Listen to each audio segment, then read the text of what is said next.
Si Lynn patawa-tawa nagtanong kay Tintin kung paano ito. Naintindihan ni Lynn kung bakit ganun ang reaksyon ni Tintin. Natatakot siya. Pinapasok ni Lynn si Tintin at inutusan na umupo. Nang pumasok at umupo si Tintin, tinanong ni Lynn kung bakit na ganun ang reaksyon niya. Uminom muna siya ng tubig, saka siya nagsimulang magkwento.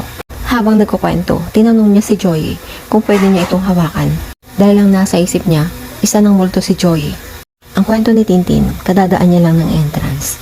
Nandoon si Joey, nakaupo sa gilid ng alley. Kwento ni Tintin, maraming nakaupo doon mga taga-dorm, kasama ni Joey. Dagdag pa ni Tintin, binati niya si Joey pagkakita niya, pero hindi ito nag-response sa kanya.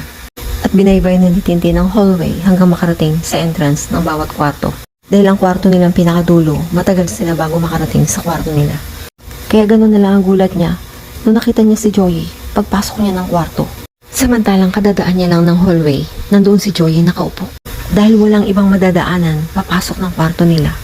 Malabo na sa bintana dumaan dahil nakagrills ito.